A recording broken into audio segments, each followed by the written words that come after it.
হঠাৎ করে আমি একটা বড় সেল পেয়েছিলাম আমার স্টুডেন্ট লাইফে। ওনার কাছে আমরা প্রায় 4.5 লাখ টাকার বনসাই সেল করেছিলাম, মাত্র 3টা বনসাই। সো এই জিনিসটা আসলে আলাদাভাবে একটা নাড়া দিয়েছে।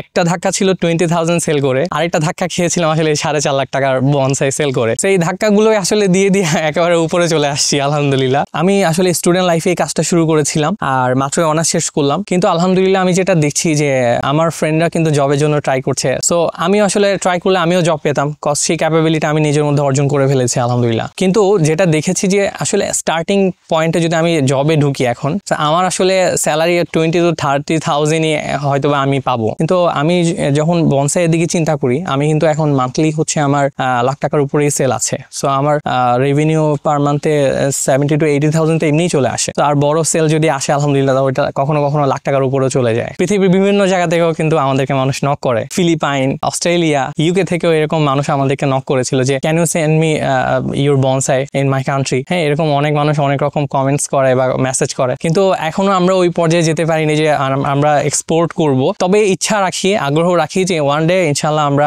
বনসাইটা এক্সপোর্টেও যাব। হঠাৎ করে একটা কাস্টমার হচ্ছে আমরা বিজনেস শুরু করার কিছুদিন পরে হচ্ছে একটা বনসাই অর্ডার করেন যেটার দাম ছিল 20,000। সো আমরা খুবই খুশি হয়েছি আসলে। এত 2,000 টাকা 2,500 টাকা বনসাই সেল করতে করতে আসলে একটু খুব ক্লান্তি চলে আসছিল ভিতরে, যে এত কষ্ট করা লাগতেছে আর্নিং করার জন্য। সো দেখা যাচ্ছে যে টিউশনি করে 4,000 টাকা ইনকাম করতে আমার পুরো মাস চলে যাচ্ছে। সো ওইখানে যখন দেখছি যে আমরা একটা ডিলের মাধ্যমে হচ্ছে 20,000, সো ওইটা অ্যাকচুয়ালি আমাদের জন্য অনেক বড় একটা পাওয়া ছিল। ছোটবেলা আসলে সবাই খেলনা দিয়ে খেলে, তা আমি আসলে খেলনা দিয়ে অত বেশি খেলি নাই। সো প্লান্টের প্রতি একটা আগ্রহ ছিল। যখন হচ্ছে আমার ফ্রেন্ড আমাকে বনসাইয়ের ব্যাপারে আইডিয়া দিল, তখন আমার কাছে আসলে জিনিসটা কাইন্ড অফ একটা সোনার হরিণ পাওয়ার মতো একটা বিষয় ছিল, যে এত সুন্দর একটা জিনিস। সো এই জিনিসটা যখন আমাকে ভাবিয়েছে যে এত দারুণ একটা জিনিস, যখন আমার মনে একটা নাড়া দিয়েছে, সো আমি মনে করেছি যে আসলে অন্য মানুষদের ক্ষেত্রে এই জিনিসটা এইভাবে হয়তো বা নাড়া দিবে। অ্যান্ড সেম জিনিসটাই হয়েছে আসলে। যখন আমরা এটা নিয়ে কাজ করা শুরু করেছি, আমরা দেখেছি যে মানুষের যে আগ্রহটা, তখন তো আমার নিজস্ব গাছ ছিল না, তখন হচ্ছে আমরা একটা বড় ভাইয়ের হেল্প নেই,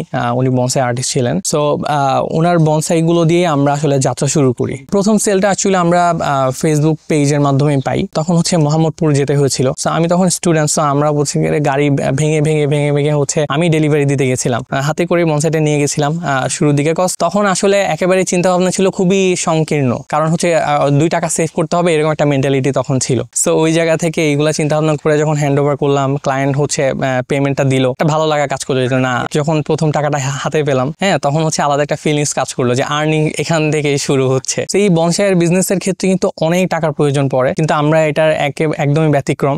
আমরা হচ্ছে একেবারে জিরো অ্যামাউন্ট থেকে শুরু করেছিলাম, ওইখান থেকে আজকে এই পর্যায়ে চলে এসেছি আলহামদুলিল্লাহ। এখন আমি নিজেও বনসাই প্রডিউস করছি, আবার বাংলাদেশের বিভিন্ন আর্টিস্ট আছেন যারা হচ্ছে আমাদের মাধ্যমে কমিউনিকেট করে আমাদের কাছে বনসাই সাপ্লাই দিচ্ছেন, এন্ড আমরা হোল বাংলাদেশে হচ্ছে বনসাইটা আমরা পাঠাচ্ছি। সো পরে চিন্তা করলাম যে যেহেতু বনসাই নিয়ে আগাচ্ছি, তাহলে বনসাইটাকেই নিয়েই আগাবো, আর এটা থেকে আরো অনেকগুলো রোড আমি তৈরি করব, এরকম একটা চিন্তা ভাবনা ছিল। সো যেটা থেকে দেখা যাচ্ছে যে বনসাইটা আলহামদুলিল্লাহ একটা ভালো কন্ডিশনে চলে এসেছে। সো এখন হচ্ছে আমরা ইনডোর প্ল্যান্ট নিয়ে হচ্ছে আমরা এখন চিন্তা ভাবনা করছি। কজ হচ্ছে বিভিন্ন কর্পোরেট সেক্টর আছে যাদের সাথে হচ্ছে আমরা কাজ করছি। কর্পোরেট সেক্টরে কিন্তু ইনডোর প্ল্যান্ট গুলো অনেক ভালো চাহিদা আছে। এছাড়া হচ্ছে ক্যাকটাস আইটেম গুলা বা হচ্ছে ছোট ছোট শো পিস যেগুলো কস্ট আসলে কম কিন্তু চাহিদা বেশি। এই আর্টটা আসলে কারো থেকে যে ক্লাস করে শিখেছি এরকম না, আগ্রহ ছিল দেখে বিভিন্ন জায়গা থেকে বিভিন্ন আর্টিস্টের সাথে চলাফেরা করেছি। ওনারা হচ্ছে সময় সময় বিভিন্ন আইডিয়া দিয়েছেন, ওইখান থেকে বিভিন্ন নলেজ গেদার করা, অথবা হচ্ছে ইউটিউব থেকে অনেক কিছু শিখেছি।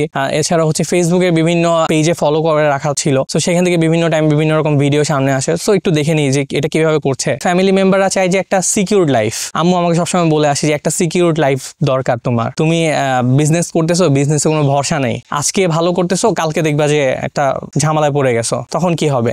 কথা আমি আসলে আমার বাসার মানুষকে আমি বড় বড় ড্রিমের কথা বলি, তো তারা আমাকে বলে যে আসলে এত বড় ড্রিম দেখা ভালো, কিন্তু তোমার বংশের মধ্যে কেউ কিন্তু ব্যবসা করে ভালো কন্ডিশনে যেতে পারে নাই। তা আমার কথা হচ্ছে যে তারা পারে নাই বলে যে আমি পারবো না, এমন তো হতে পারে না। দেখা যাচ্ছে যে বাবা মা সন্তানের জন্য নিচ্ছে, হাজব্যান্ড ওয়াইফের জন্য নিচ্ছে তাদের ম্যারেজ অ্যানিভার্সারিতে। এছাড়া হচ্ছে বিভিন্ন বার্থডে গিফটের ক্ষেত্রে হচ্ছে তাদের প্রিয় মানুষকে হচ্ছে বনসাইটা গিফট করছে।